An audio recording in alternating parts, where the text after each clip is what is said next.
Hello, folks. Welcome once again to KS Customs. I am Richard from KS Collectibles. I am here. Yes. We're attempting to.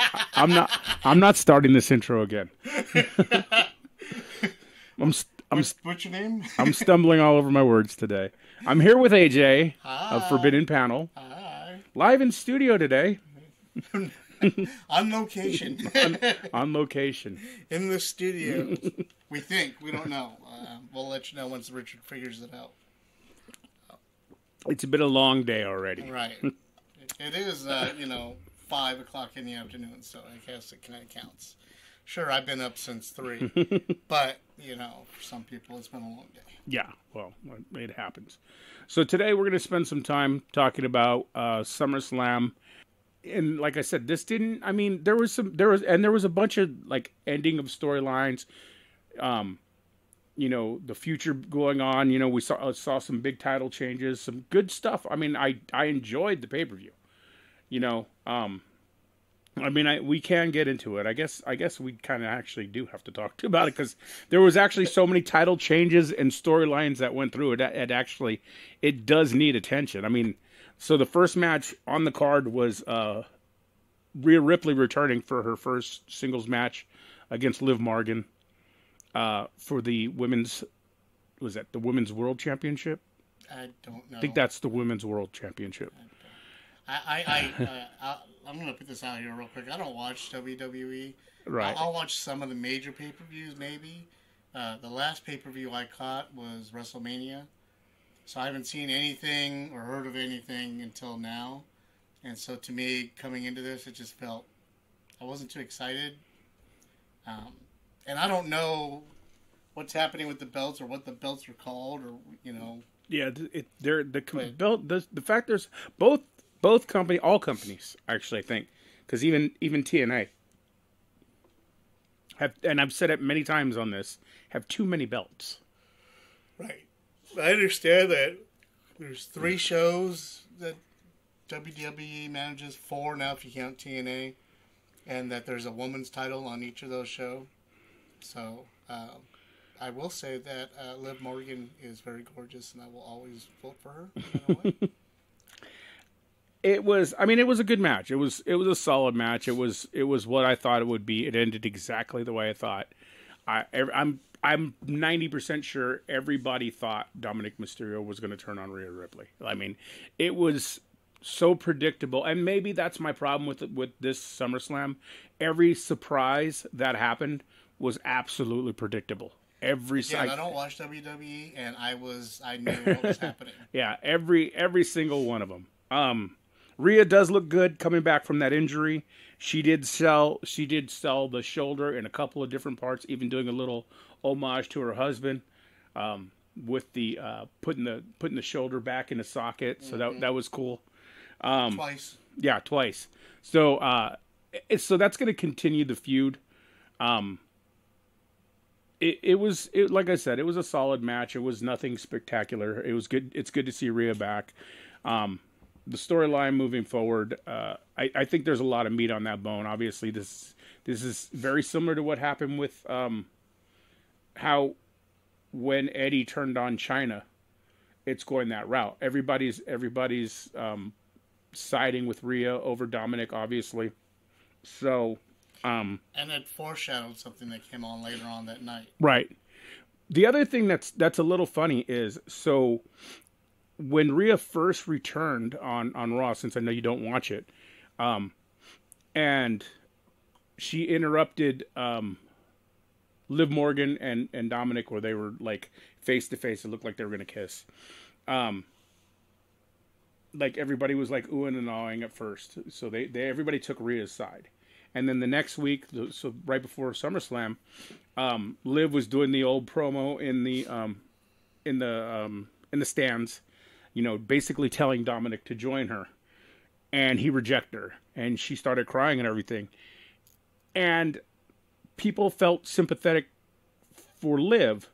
So honestly, everybody just hates Dominic in this situation. He is dirty Dominic, and from what I understand, from all the years that he's been wrestling, which hasn't been much, but he's been on there for a bit. Yeah. Nobody ever liked Dom. and I never liked him. But Hey, the kid's he's found his niche. He's doing good. yeah, all the respect in the world to him. No, but he's made like he's become a phenomenal heel. Like he is doing his job. He's meant to be hated, and he is violently hated. Like people do not like bad guys don't get hated that much anymore. There's always that cool bad guy. Somebody always. Right. I don't think anybody likes Dominic. So, and it might be the fact that the man lives on nothing but chicken nuggets. So him and the scapegoat, man. no, I think a lot of people like Jack Perry, and I don't know why, but but we'll talk about that later. I mean, we could talk about blood and guts, but so the next match was Braun Breaker and Sami Zayn. Yeah. So that was the Intercontinental Championship match, which once again predictable. Braun lost at the last pay-per-view to Sami. Everybody thought Braun has to win the IC title. Like, he has to. There's no way you have this guy on that much of a tear, looking that dominant, and not give him a title, not give him the title, not give him the win. And it's exactly what happened. Once again, it was a solid match. Sami Zayn doesn't have bad matches. Braun looks like a monster. It was a short and quick match, though. Right. Like, I think it needed to be, though. It felt like, honestly, I felt almost bad for Sami because it felt like he was just going through the paces. You know what I mean? Like, he was just going through the calls, the shots that were called, boom, boom, boom, laid down and out. And while he pulled on a great, solid performance, it was such a short match that I know we didn't get 100% of what Sami can do. And I think that was just because of the long ending we were getting at the end of SummerSlam. Well, I also think that it was meant to. That doesn't mean it by any chance or any stretch of the imagination that this is the end of them. But I think this was to go after the loss at the last pay-per-view. This was meant to show Braun's possible dominance. Like, because he just wiped the floor with them. Right. And it was crazy because, like, there's nothing is more awe-striking. Like, people could talk about his spear and how good he looks, like, but the way that man hits the ropes, the entire ring shakes. Yeah. I have never saw anybody do that since, I believe it was Earthquake. And there's like a 200-pound difference there. What they say, it was like 23 miles an hour? Yeah. Or is it 32 miles an hour? I don't remember. Dyslexic, I'm getting the number. Yeah, I don't remember exactly what it is, but man, he hits those ropes like a monster. Mm-hmm. And as being somebody that's been in a ring and hit those ropes, I've hit ropes that were both made of rope and made the ones that are made of cable. And cable is a lot more comfortable. It's not as harsh. It doesn't there's still a possibility of it breaking bones and stuff if you hit it wrong.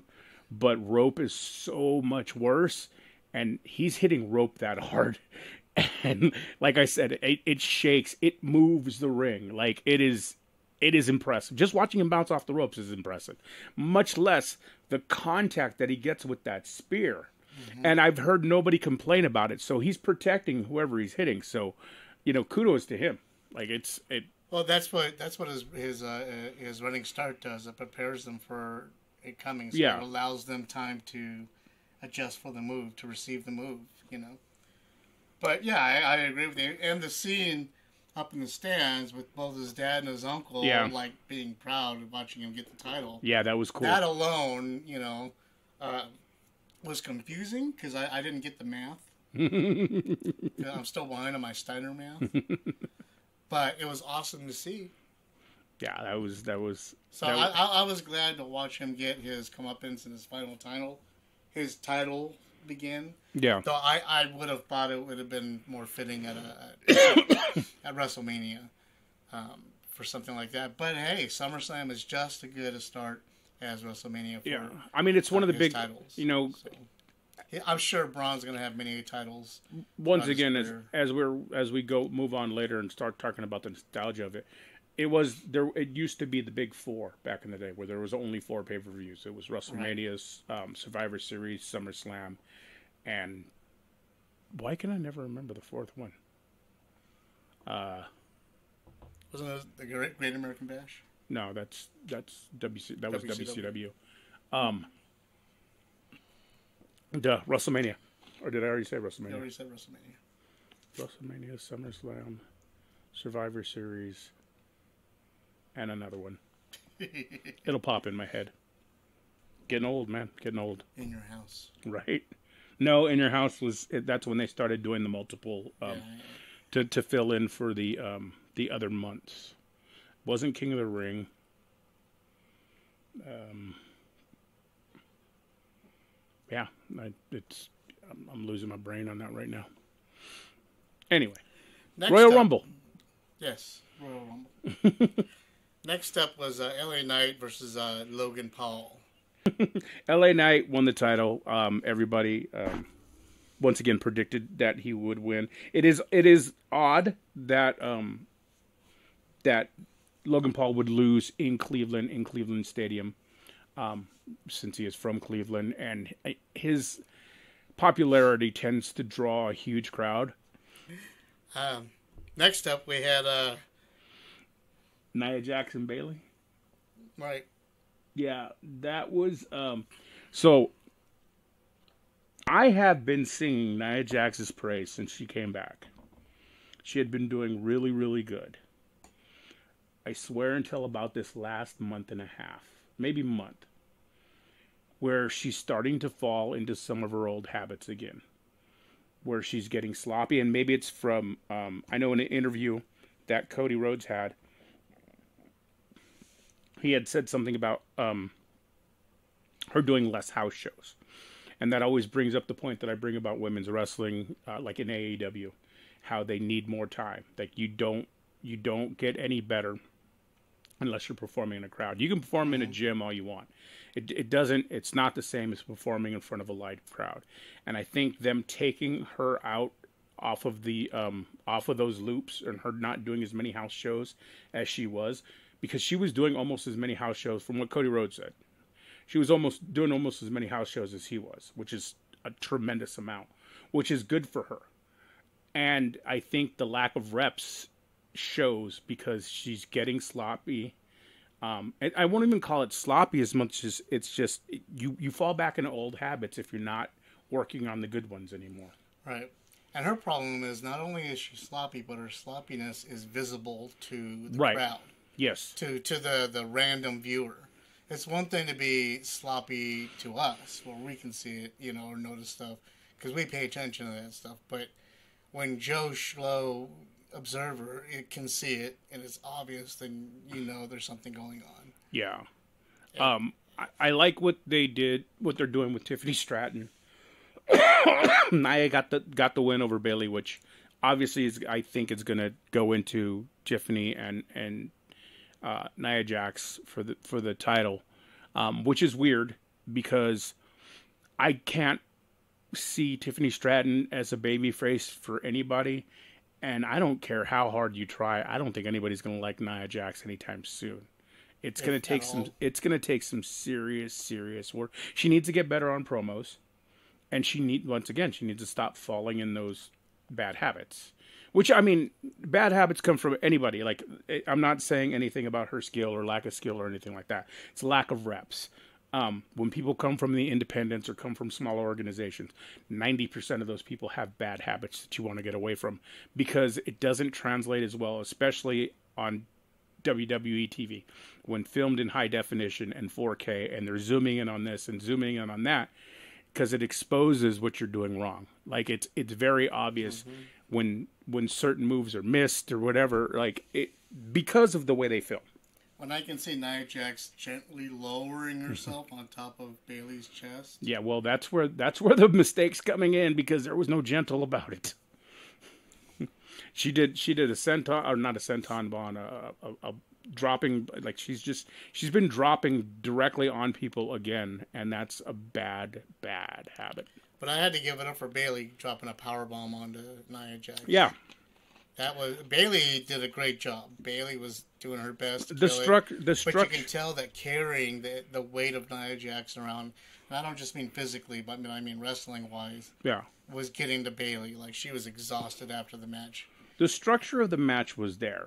Like I said, it's slipping into bad habits, which anybody does when you become. That's the thing. That's why the reps in front of a crowd is always better, because you don't panic. You don't, like, if you get lost, you can, the way moves are called out, they're not called in the ring anymore like they used to. Like, we used to call it in the ring. You'd have certain code words or certain like that, certain sequences you'd say. They're planned out more backstage now than they used to be, and sometimes it's called in the ring still too. But when you know what you're supposed to do, and say you get lost in it, say you're supposed to do, duck down, hip toss, get up, hit the ropes, and you forget the hip toss, and you're like, what do I do? And you just automatically go to the ropes for no reason. It looks dumb, because you're like, okay, and it's a habit so many people do. Even people that are in the WWE that have been doing it for years, it's a panic moment. Sometimes you have to go off script. And when you're so young in the business, you have to get past that panic, where you can just, okay, well, we messed up on this. And that's what I've always hated, where people will try to do a spot and they mess it up, and so they go to it again. Right. That looks horrible. And I'm not saying that happened in this match, but that just goes back to what I mean about bad habits. So. Well, next up, we had Drew McIntyre, CM Punk, and special guest referee Seth Rollins. Let's be honest. The biggest thing, what everybody was wondering about, what everybody was hoping for, the one thing about this match that everybody wanted to see was, what the hell was Seth Rollins going to wear?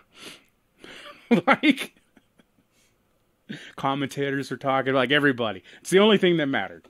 No, I mean, they had it was a solid match. It was what it needed to be. It went down, once again, it went down exactly the way I thought it would, the way I thought it needed to be. On top of it, I thought Drew needed to have that big win, because I feel the Drew McIntyre and CM Punk storyline, even though it was cool and it's personal, it's nowhere near what Seth and Punk is going to be. And this is kind of leading its way away from Drew and Punk into Punk and Seth. So I think there'll still be some unfinished business between Punk and Drew still, but now they're going to weed Seth into this and get that storyline going with Seth and Punk. So, I mean, like I said, Punk looked good for coming back after being injured. Yeah, he looked great. I don't like Punk, sorry. I mean, hey, the guy's like 46, whatever it is. Coming back from that injury, like that's especially a tricep. That's I was fully expecting for him to get injured during this match. Especially wrestling Drew.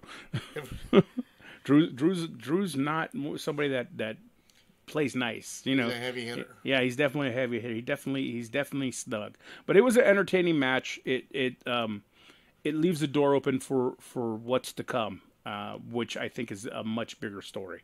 And they all came out paying homage to, like Seth was dressed like HBK. Oh yeah, so was the Undertaker Bret Hart match. Right. McIntyre was dressed as Undertaker, and Punk was dressed like Shawn Michaels, or like Bret Hart. Yeah. Yeah. The old, which is a SummerSlam match where, if you don't know, Shawn Michaels goes to hit the Undertaker with the steel chair, and Taker ducks, and he hits Bret Hart. So Shawn Michaels, in his little biker shorts, mind you, has to count the pin, and he reluctantly does the 1, 2, 3, and then he rolls out of the ring like all pissed off, which very similar to what happened in this. I thought it was a solid match. Like it's obviously not one of those work rate type matches. It's storyline driven. But everybody, I think, did their job. It's what it needed to be. But once again, none of these matches, even the ones that I really enjoyed Sammy and Braun because it was exactly what it needs to be. None of these have that big fight feel. No. Even this last match, Damian versus Gunther.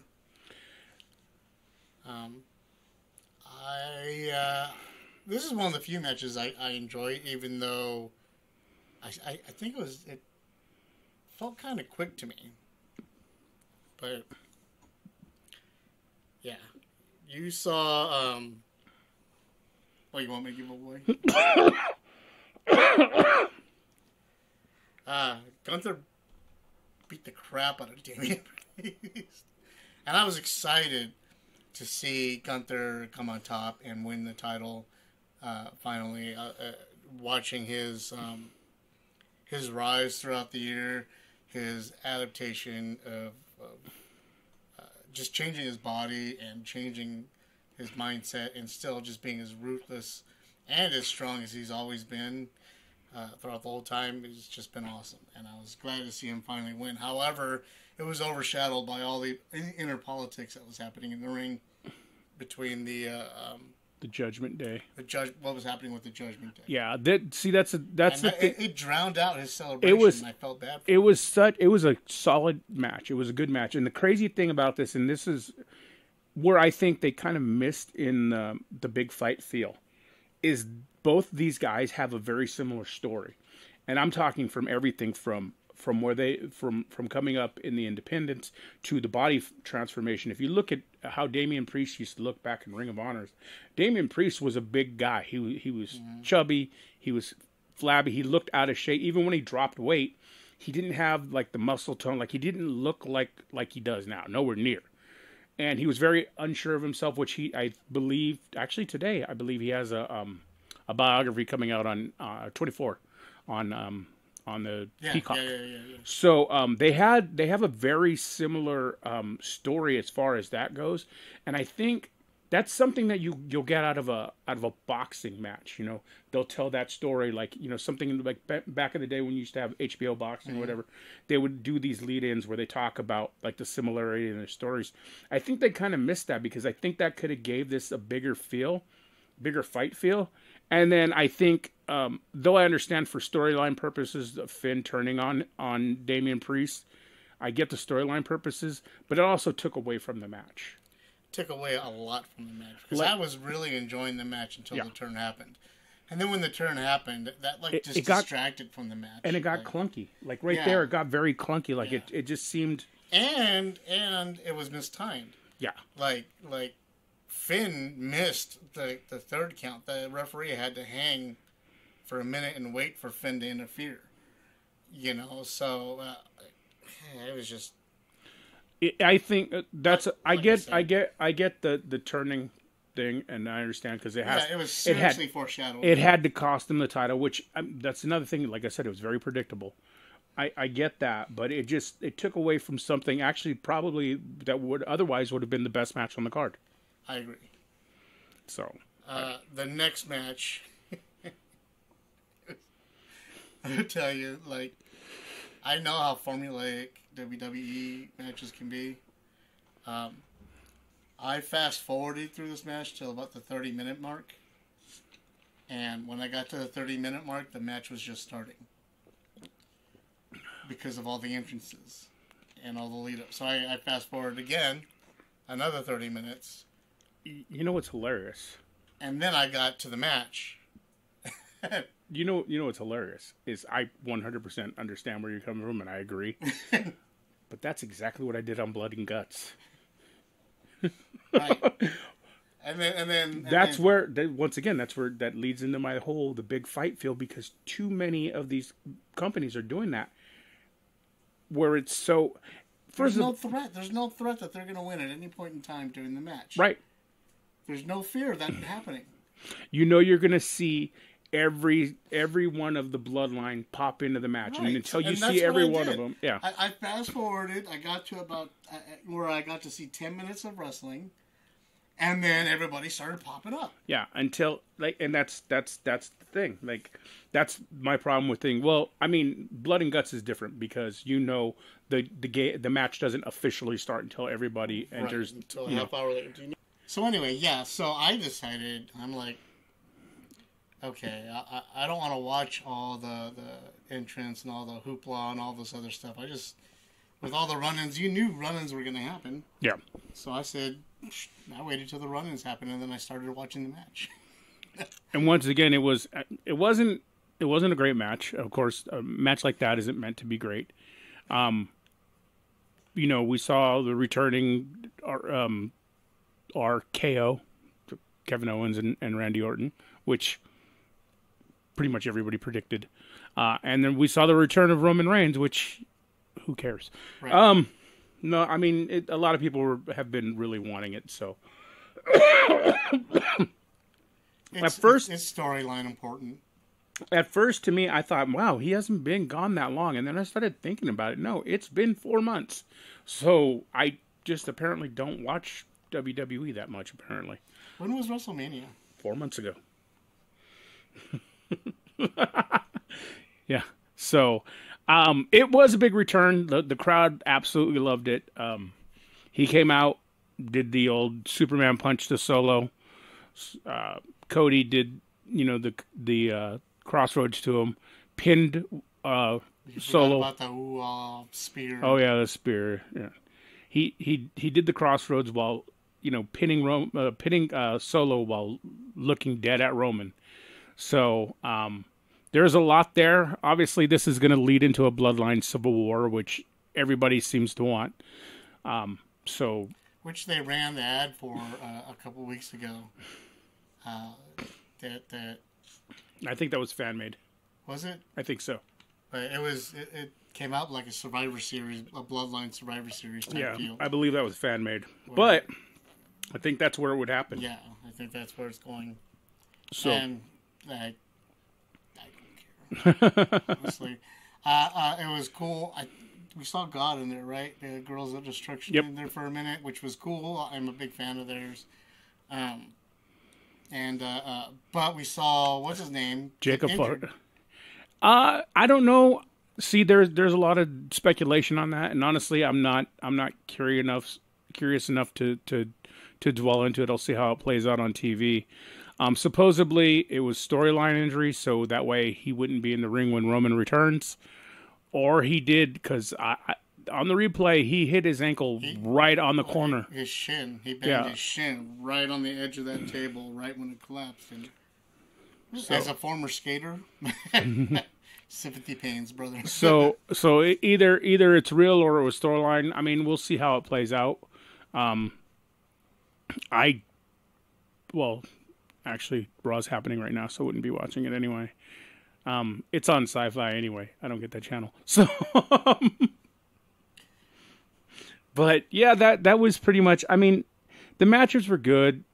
They furthered a storyline or ended something to lead into other pay-per-views or other stories, which that's kind of where I'm losing that big fight feel, because I guess it is some of the storylines nothing came to a definitive end as far as storylines, and that's where my lack of the big fight feel comes in, because once again the final four or the big four is where you lead to this big pay-per-view and then boom, and then it's like restarting all new storylines on the smaller pay-per-views and smaller shows.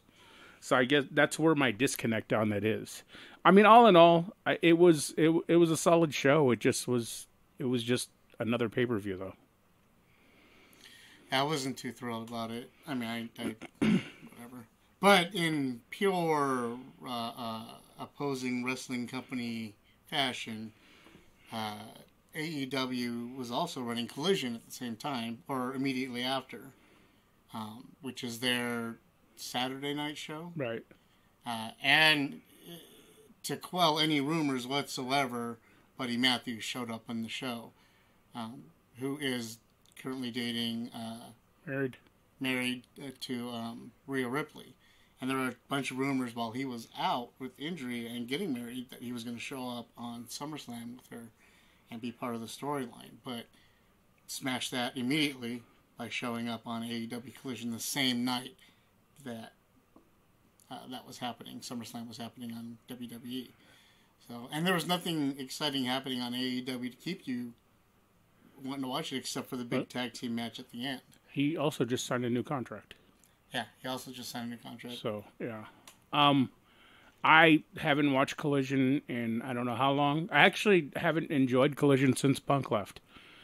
It's not the same show as it was. it's the same as Dynamite, and Dynamite like seems to be their A show. So Collision has become just another. It's up there. It's like Rampage, like they're throwaway shows. They're not like you'll get a decent ROH match. Just make it an ROH show then. Like the best match is usually somehow linked to ROH. You know, that's where the tag team thing happened, right? Because I didn't actually watch that one, but that's where with FTR and the Acclaim. Okay, yeah, so and it was a good match. Yeah, I mean, it really good. And I'm sorry, but the Beast Mortis is impressing the crap out of me. That man can go, and he can go in that mask. Yeah, he's always been. He's back when he was in AAA and in TNA. He was always impressive. He was part of what was it, Decay with Crazy Steve and Rosemary. When they still, he was still called Black Taurus. That's where I used to get when I used to randomly say Black Taurus. AAA owned the right to that name. That's why he had to change his name. But yeah, he is a phenomenal wrestler, and he can go with that crazy lucha style, but he can actually go technically too. The guy can wrestle. Right. He's one of those guys where he trained in the lucha, so he's a good base unit. He's like the big guys you see in a cheerleading squad. Like he can hold the base. He's there to throw the guys around to make it look bigger and stuff, but he's also got the speed to go with it, so he can keep time with them as well. Like, he can fly, he can move just as fast as they can. Yeah. And he's got the skill, and, man, the match he and Hologram had, that was great. And tell me, is Hologram TJP or what? No, Hologram was... I was like Asis or something. Like he's another Mexican wrestler. He's another luchador. He's from AAA or CMLL. But I've seen some rumors that it might be TJP. No, he's a little darker. Yeah, and covered in tattoos. TJP? Yeah. Is he? Yeah, he has the whole LA skyline right here tattooed on his arm. I haven't seen TJP in a minute since 205. He's in he's in TNA kind of on and off, but he's mostly in New Japan. But yeah, he's heavily tatted now. But Hologram is somebody that, I mean, they're hyping him big, and I that's one thing that I think AEW needs to go with. Quit pushing these older guys and build your own stars. I get it. The name value and everything, it is good to have those people in there, right. But you also need to build these younger guys at the same time. So hopefully we'll get something like that. I just need, like I said, a video game on exhibition mode only goes so far. Like, I need reasons that these people are fighting. Give me, like, I don't care. Give them good promos. Give me that much. Give me something. Rather than just like, that's where I'm pretty, like, what happened with the Acclaimed and FTR at the end, that's intriguing to me. Right. It's not super deep in storyline. It's not and all they this. Didn't get over it right. Yeah, right it's away, it's not all this. It's not all this unnecessary backstage vignettes and stuff.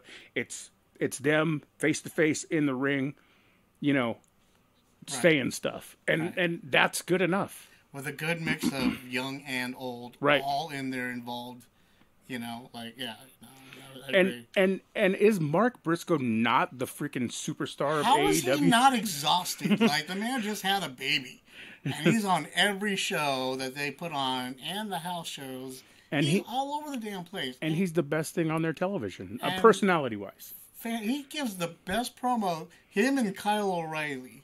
Oh, they're hilarious together. The comedy duo match of, I mean, jeez. And I'm not a big comedy and wrestling guy, but it's like that underlying comedy where, like, Kyle's being low key while Mark's being Mark. When Mark gave Kyle the title belt and Kyle was cradling it like a baby, and then Mark went and got a real baby.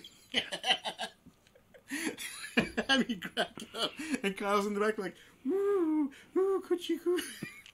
Yeah, it's had me falling out, man. They are. What is it? The conglomeration. The conglomeration. They are pretty good together. They make for really good TV. Yeah. So that's one of the highlights of. I mean, there's some really good wrestling and stuff that happens, but it's overshadowed by the fact that there's not enough reasons for them to go. And when they do try to do it with promos in the ring, some of these guys just aren't there talking wise. Right. So AEW needs to either start scripting out their promos or start using managers. Better managers. Yeah. Because Stokely's got to go. Stokely's not even really a manager. Stokely has got to go. A real man. Prince Nana's a real manager. Prince Nana's awesome. Yes, Prince Nana is what's his name? And it hasn't been utilized much in AEW, but Prince Nana can talk. I've been watching him since his Ring of Honor years. Prince Nana is good. Alejandro's good. Oh, Hype Man. Yeah, he's great. You're talking about what is his name? Fuentes, something like that. Whatever. Whoever Ray Phoenix and set him out. Well, he's also a commentator, so the man knows how to talk. Yeah, and he's funny, and he's active. He is extremely, extremely active, but my whole point with that and what I was talking about the nostalgia feel is, the first SummerSlam, I still remember it. I still remember what the first main event was, which was the Mega Powers versus the Mega Bucks. So it was Macho Man and Hogan versus Andre and Ted DiBiase. Ted DiBiase, yeah. Now, the rest of the card was meh. I mean, it was I think it was. I looked it up earlier today. It was Brutus Beefcake and Honky Tonk Man, and there was Jimmy Snuka and the Iron Sheik, and the Hart Foundation versus the Orient Express. None of that undercard is really that entertaining, but that big fight feel in that main event is tremendous. And I remember seeing those posters. You saw those posters everywhere with Macho and Hogan together. Yeah, I mean, with Miss Elizabeth in the middle. Yeah, I mean, you couldn't match that. And then the next year you had what was the main event in the second year was I know that's where the Ultimate Warrior lost his Intercontinental title to Rick Rude. So it was Hogan versus, was that Hogan and Earthquake? No, that was 90. But I mean, just those, and it's not just because it's like Hogan or whatever. It's just the way they build, because they build like the undercard didn't matter. That main event was that huge fight field, like a boxing match. Right. If you watch the old boxing back in the the 80s, or even watch a boxing movie, all you ever hear about is the main event, and then there's the people referred to as subject managed or subject whatever to change. Card subject. Yeah, that's the word. Card subject to change, because it didn't matter. The undercard never matters. Like a big, if you're watching a Tyson fight back in the day, all anybody cared about was Tyson. The undercard didn't matter. Right. And Even though the undercard would last longer, right, and be a lot more entertaining boxing too.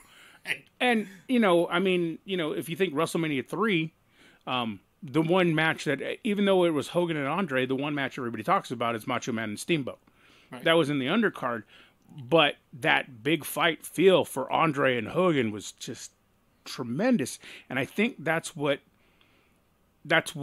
wrestling is missing now, and I think it's going to lose even more of that, especially with TKO owning the WWE, because TKO with the UFC wants to, they sell the full card. You don't get like the UFC back that they used to have when like Rampage Jackson or any of those guys were there. Where you hear the big name. And now you're selling the whole card. Everybody's a superstar. One of the Seven Samurai? Rampage Jackson? Did you see that? There's a new movie called Snow White and the Seven Samurai. Oh, it's Rampage. With Rampage Jackson in it. I have that movie. I haven't watched it yet. You should check it out. Oh, I'm going to. Just on the name alone. It's called Snow White and the Seven Samurai. Snow White and the Seven Samurai. Come on. But That's what I think that everybody's missing now. And I think, and maybe it's in all sports where they want everybody to be a superstar, everybody to be recognizable or a name. They're taking away that mystique, and it doesn't feel the same. I think it's honestly, it's partially kind of you.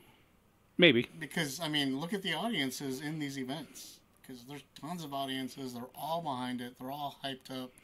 They're obviously loving the fact that they can get together. There's tons of bars out there that are doing this gathering stuff, you know.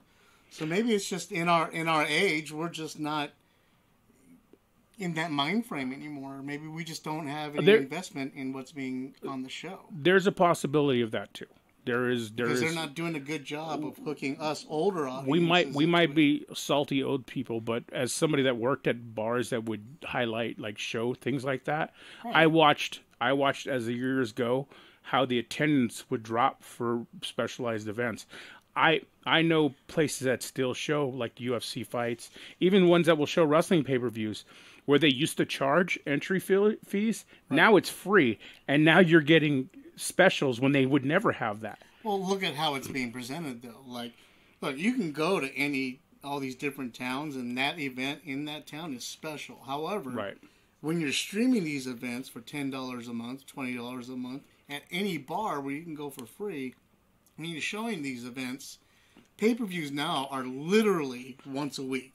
Maybe that's what it is, too. And it's oversaturation. That's oversaturation, overexposure. It's not as special anymore. So why am I going to get together every weekend to come over to your house and eat wings and get fatter? You know what I mean? When I can just do it at home. Yeah, that definitely there is that oversaturation. So there has to be like that specialty event that we need to make ourselves special, so that we can have that feel again. Yeah. You know. I mean, WrestleMania right now for me, All In has that feeling. I feel like that with All In. I'm super excited with that. I want to get a big group gathering together so we can do it all. I mean, I'm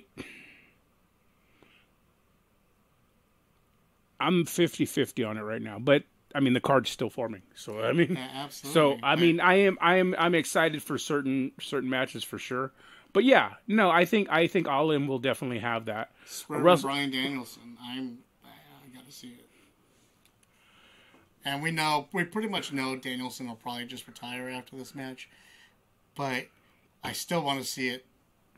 Still want to see what happens. The Ospreay match. Is it wrestling MJF, right? Yeah. And MJF versus Kyle Fletcher this week. I want to see that too. Yeah, Kyle Fletcher is so good. That kid is coming. He is coming along so well. I'm a huge AEW fan, and I find it hard to get excited for a lot of things just because, like I said, they're not giving me a reason. Certain matches, there are certain matches. Obviously, the Danielson Swerve one. Obviously, MJF and Ospreay is the most driven match there is. There's Britt and Mercedes, too. That's up there. So I mean.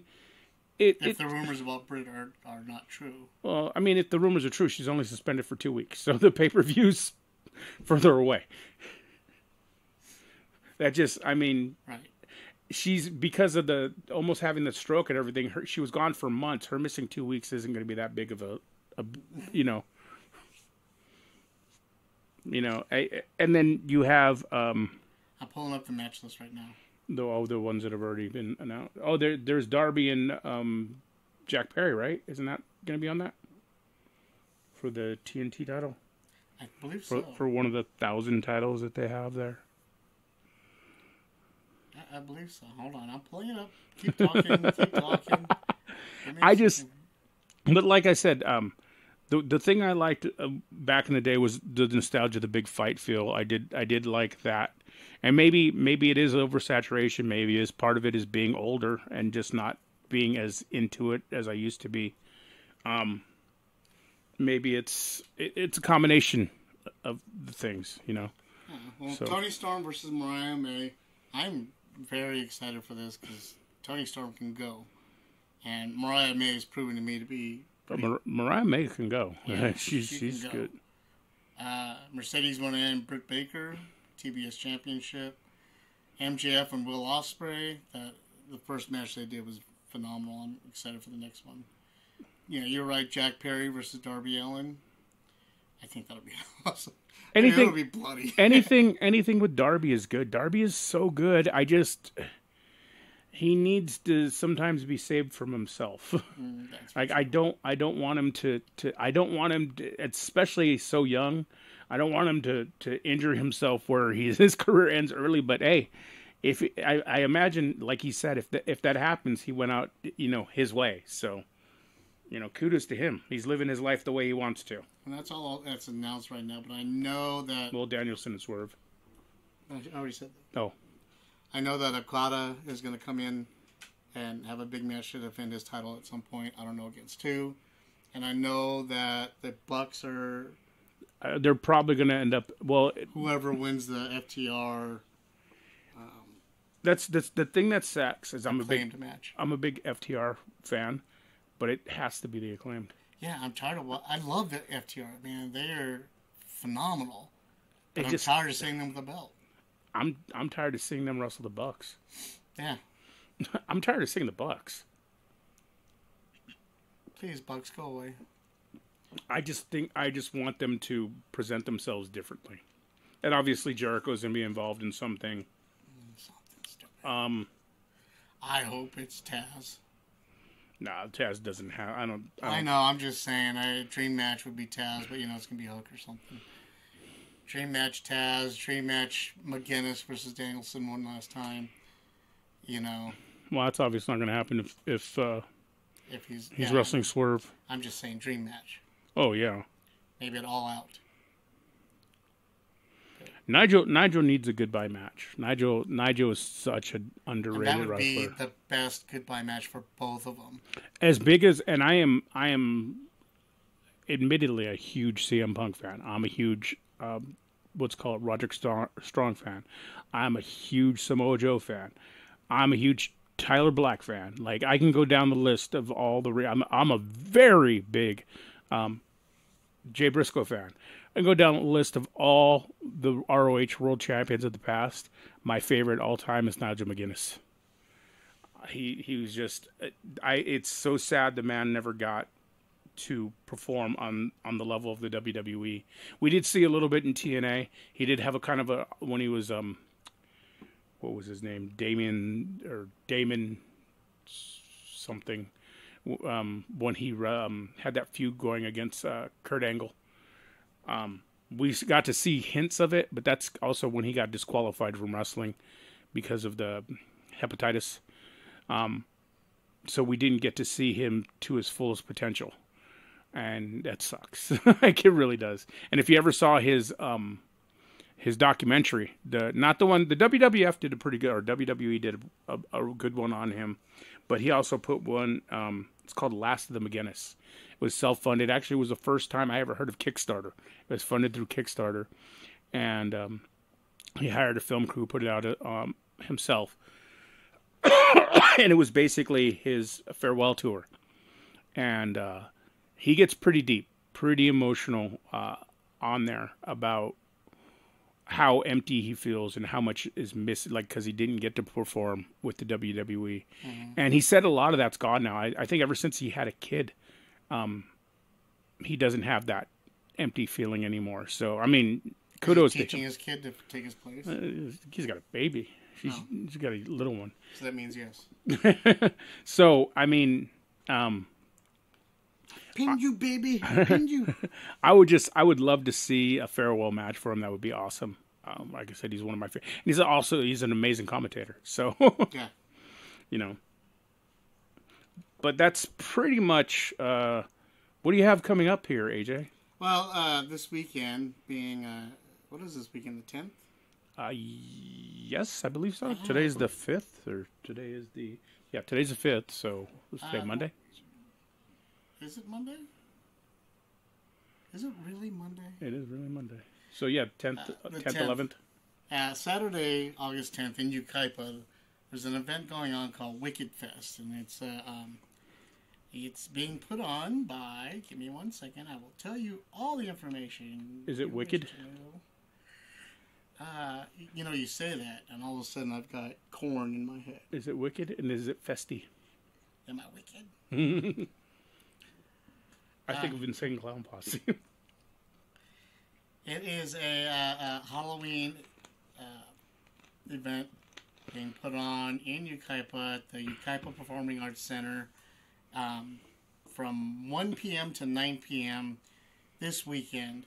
And it's kind of like an array of Halloween-themed items to connect fellow enthusiasts in a lively, festive atmosphere. This is from their website. It's the ideal place to kickstart your spooky season preparations. Come on down. They're supposed to have all kinds of cool stuff, cosplay contests, all that stuff.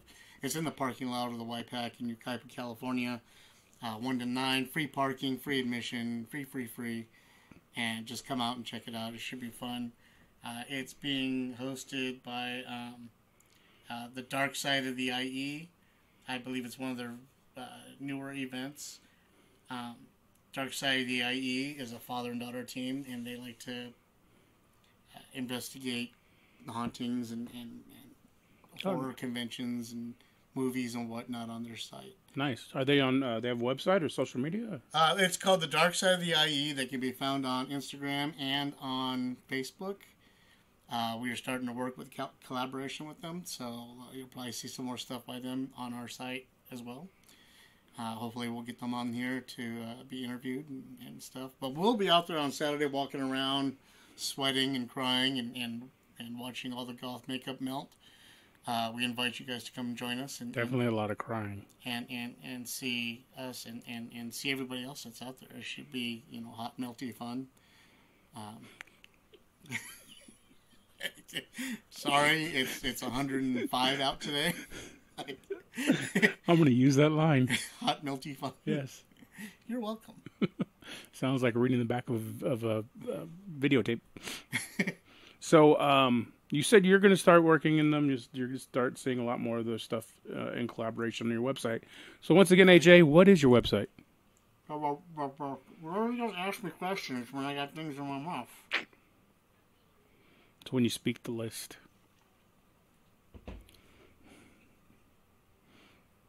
Swallow. What's your website? I mean, I'm probably just going to put it right there anyway, but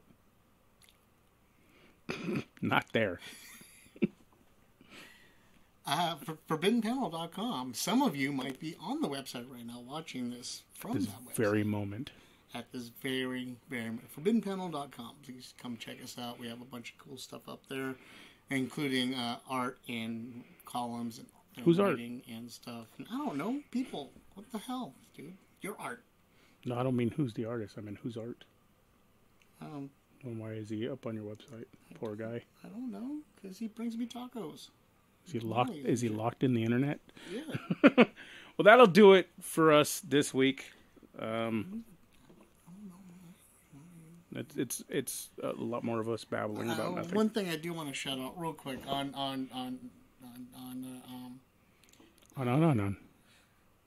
Wednesday, August 7th. Everybody needs to head over, find our artist, Justin White. He helped me create Zombie Kill Squad. He helped my dreams come true with the comic book art, and he's been there for all of us since the beginning. It's his birthday. He'll be, I think he's like 72 or something like that. I don't know. He's really old, people, but if you can go over and tell his arthritic self happy birthday. He needs a new walker. Maybe pick one up for him. Make sure to send this clip directly to him. And just tell him, happy birthday, old man. I hope you feel better. Hope, you get some new Depends. Wow. That the colostomy bag is, form-fitting and keeps you warm at night. Isn't he younger than you? No, he's very old. Very old. In fact, I'm being polite by saying 72. I just don't want to give away his real age. He's like Dorian Gray. If you know his real age, he just starts actually aging like that, and it's just bad. It's just really bad. So, happy birthday, old man. We all love you over here as much as you can love Dust. I thought he was just morphing into Alan Moore. Well, he would be, but... Anyway. Happy birthday, Justin White. You old fart. All right. Well, that does it for us this week. Once again, I'm Richard from Chaos Collectibles. This is AJ of Forbidden Panel. Thanks for joining us. Keep it classy.